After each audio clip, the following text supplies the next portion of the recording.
وصل معانا شغل 3 دي بكميات، شغل 3 دي معانا الجامبو لسه واصل حالا بكميات. وري الاشكال، يطلع كده من فوق. تعالى كده وريني. واللي عندي من ده ايه؟ يلا يا بيه وري. ينزل. واللي عنده من ده كداب. اشكال 2025. يلا يابا يلا. اللي بعده هات السمره دي. هات وري. هات الله ينور عليك. يلا افتح كتف. دار الدوس. اللفات الالماني يا جدعان. امسك يا محمد يلا. طبقه دي معاه. يلا يابا. شغل جديد كله عندنا، كبير ووسط مشيات كله جايب كميات. يلا يابا. وري التحف بقى.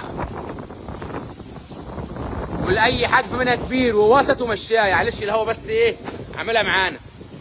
بص الاشكال، اشكال كتير. احنا نازل لهم. انا اقول لكم بقى ايه كله بالترتيبات. شكل واحد تاني كده كمان وخلاص. هات يلا. لا على الجنب.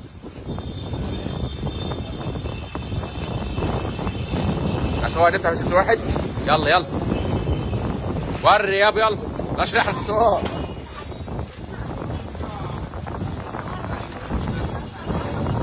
يلا يابا الراجل اهو بيجهز لك اهو. الله ينور عليه. يلا يا ابو علي. اوبا التحف الاثريه. يكسب. واللي عنده من ده كداب. بص يابا خش في كده تفاصيل. هات يابا امسك من الحاج. يلا اللي بعده. يلا طبق يا مالك. انت لو قبل تيجي يجيبك ليه؟ بص تحف اثريه.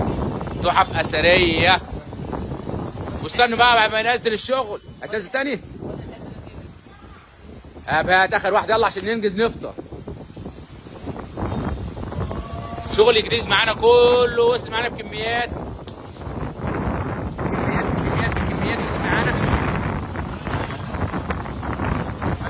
الموتور يا جماعه. احنا عايزين ننجز ايه دلوقتي؟ بسم الله ما شاء الله. وري يالا. اللي عنده من ده كداب. احنا القص بقى تقليد. انت عايز تثبت ايه؟